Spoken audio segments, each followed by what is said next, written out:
संदर्भात जो घोषणा वडेट्टीवारांनी केली त्यानंतर मग मुख्यमंत्री कार्यालयातून तो खुलासा आला, काय गोंधळ आहे, कुठेतरी सरकारमध्ये समन्वय दिसत नाहीये? ते खरं म्हणजे या सरकारमध्ये एक मुख्यमंत्री आणि अनेक सुपर मुख्यमंत्री आहेत। अनेक मंत्री असे आहेत की जे स्वतःला मुख्यमंत्री समजतात आणि स्वतः घोषणा करतात। खरं तर आपल्याला कल्पना आहे की कुठल्याही सरकारमध्ये पॉलिसी डिसिजन घेण्याचा अधिकार हा केवळ मुख्यमंत्र्यांचा असतो, परंतु एखाद्या विषयावर मुख्यमंत्र्यांना वाटलं तर ते मंत्री नेमून देतात आणि मुख्यमंत्र्यांनी जी लाईन सांगितली त्या लाईननी तशा प्रकारे मंत्री त्या ठिकाणी बोलतात। पण या सरकारमध्ये मात्र एकाच विषयावर मुख्यमंत्र्यांच्या ऐवजी 5-5 मंत्री बोलतात। म्हणजे ज्या मुख्यमंत्र्यांनी बोललं पाहिजे त्यांच्याकडनं स्टेटमेंट येत नाही आणि त्याच्या आधीच 5-5 मंत्री बोलतात।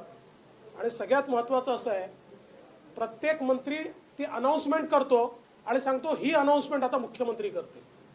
म्हणजे एक प्रकारे पूर्णपणे श्रेयवाद, प्रत्येक गोष्टीचं श्रेय हे घेण्याचा एक प्रयत्न, आणि घ्या ना पण कमीत कमी करून तरी घ्या।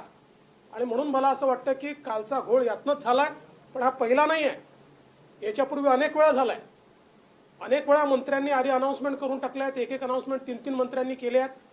मला असं वाटतं की माननीय मुख्यमंत्र्यांनी कुठेतरी आपल्या मंत्र्यांना शिस्त लावली पाहिजे आणि किमान बाकी बोलू द्या, बोलल्यावर कोणाचे निर्बंध टाकण्याचंही कारण नाही आहे, पण किमान मेजर पॉलिसी डिसिजनवर सरकारचं जे म्हणणं आहे ते क्लिअर, पूर्ण स्पष्ट आणि थेट हे जनतेपर्यंत पोहोचलं पाहिजे असं आमचं मत आहे।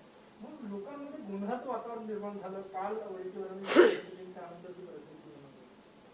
नाही, गोंधळाचं वातावरण तर इतकं आहे, आम्हाला अनेकांचे फोन आले की लॉकडाऊन आहे की नाही आहे, निर्बंध शिथिल झाले आहेत की नाही झाले आहेत। आता याची उत्तर आमच्याकडे देखील नव्हती। शेवटी मी सांगितलं की अधिकृत हे समजायचं की मुख्यमंत्र्यांच्या वतीनं जी काही प्रसिद्धी विभागाची प्रेस नोट असते त्यात त्यांनी सांगितलं आहे की अजून झालेलं नाही आहे, 5 टप्पे आहेत, त्याच्यावर विचार होणार आहे, विचारांती त्या संदर्भातला निर्णय होणार आहे। त्यामुळे हे जे कन्फ्युजन आहे, मुळात काय असतं की आता लोक पहिला लॉकडाऊन झाला, दुसरा लॉकडाऊन झाला आणि त्यामुळे खूप मोठ्या प्रमाणात लोकांमध्ये संभ्रमही आहे, उत्कंठाही आहे, निराशाही आहे। आणि अशात काल अक्षरशः लोकांना असं वाटलं की आता झालं बाबा, किमान जे छोटे दुकानदार आहेत किंवा मध्यम रिटेलर्स आहेत ज्यांची अवस्था अत्यंत वाईट आहे, जे नॉन एसेन्शियलमध्ये येतात, त्यांना असं वाटलं की चला आता हे सगळे निर्बंध आपले संपतील। विशेषतः 7 ते 2 हा जो काही निर्बंध आहे हा अनेकांना त्या ठिकाणी चुकीचा वाटतो। त्यांचं म्हणणं आहे की ठीक आहे, निर्बंध ठेवायचे असतील तर 9 ते 4 ठेवा।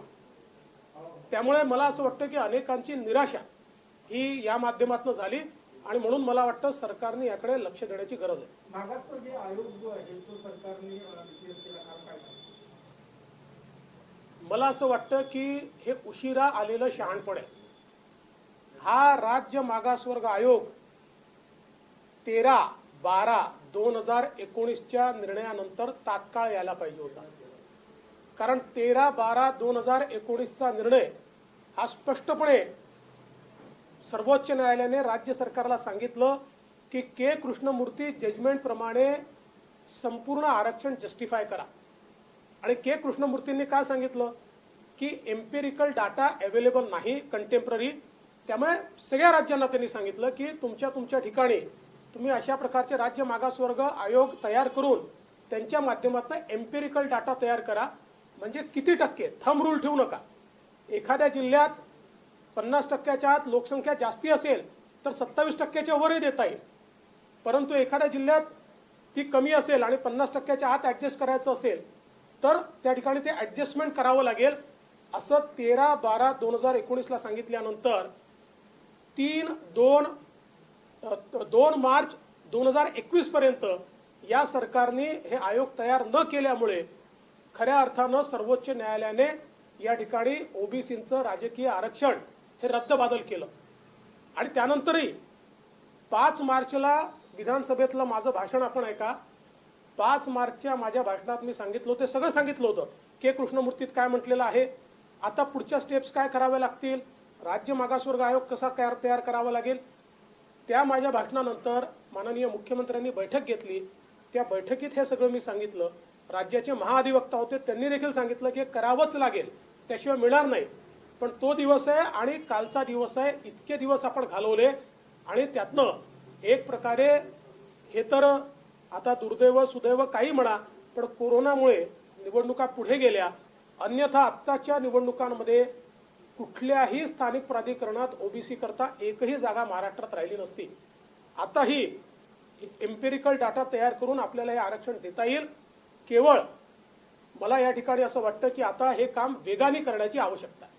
मराठा आरक्षणासंदर्भात अजूनही राज्याचं केंद्राकडेच भूमिका आहे, केंद्राकडेच भूमिका आहे. हे राज्य सरकारला मराठा समाजाला आरक्षण द्यायचंच नाहीये आणि त्यामुळे वेगवेगळे बहाणे ते सांगतात. ज्याला काम करायचं असतं तो बहाणे सांगत नाही, कारण या संदर्भातली कायदेशीर पोझिशन ही वारंवार समोर आलेली आहे. अगदी मी सांगितलं की केंद्राकडेच अधिकार आहे असं जरी समजलं, मागास घोषित करायचं ते तर पूर्णपणे स्पष्टपणे 5 जजेसनी सांगितलंय की कायदा करायचा अधिकार हा राज्याचाच आहे.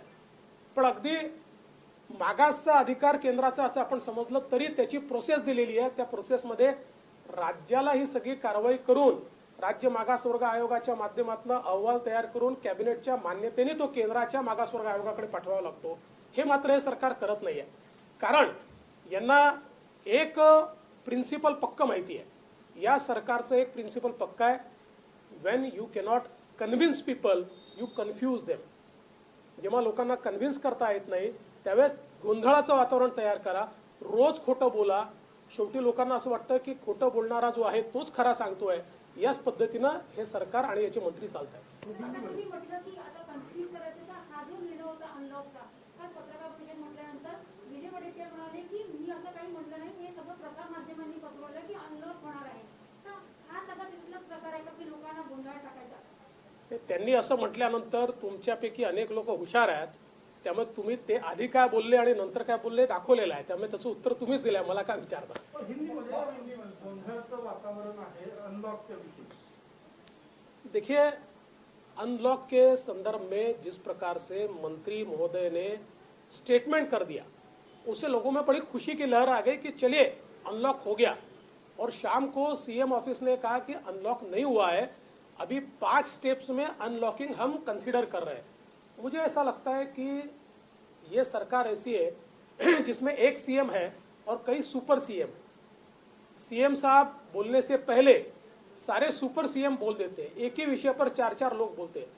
बोलने की मनाही किसी को नहीं है, लेकिन मेजर पॉलिसी डिसीजंस के ऊपर कम से कम या तो सीएम साहब बोले, सीएमओ बोले, या फिर वो जिनको चयनित करे ऐसे कोई व्यक्ति इसके ऊपर बोले, तो मैं ऐसा मानता हूं कि उससे लोगों के बीच कंफ्यूजन पैदा नहीं होगा. ये पूरा का पूरा कंफ्यूजन सरकार के कारण तैयार हुआ है. लास्ट हिंदी में एक सवाल है, कोरोना डेट के बारे में मुंबई हो पूना हो नागपुर अफरा तफरी है, आंकड़े छुपाए जा रहे हैं. देखिए, कोरोना डेथ्स के बारे में मैंने बारंबार पत्र लिखकर किस प्रकार की जगलरी हो रही है ये बताया है. और विशेष रूप से मुंबई में 40% डेथ्स, 40% डेथ्स, ये कोरोना डेथ्स होने के बावजूद death due to other reasons बताइए. देश में आप देख लीजिए deaths due to other reasons ये कहीं पर भी 1% से जाना नहीं, 0.7%, 0.8%, पर मुंबई में वो 40% दिखाई है. और ऐसा ही महाराष्ट्र में विशेष रूप से ग्रामीण अंचलों में ये डेथ्स रजिस्टर नहीं की गई, कई लोगों की टेस्टिंग नहीं की गई. आप सीधा एक आंकड़ा देखिए कि पिछले वर्ष कितने लोग हमारे यहाँ पर जिनकी मृत्यु हुई, उसके पिछले वर्ष कितने लोगों की हुई और इस वर्ष कितने लोगों की हुई. तो इससे ध्यान में आएगा कि पैंडेमिक का असर जो ग्रामीण अंचल है उसमें कितना है और कितनी डेथ छुपाई गई है.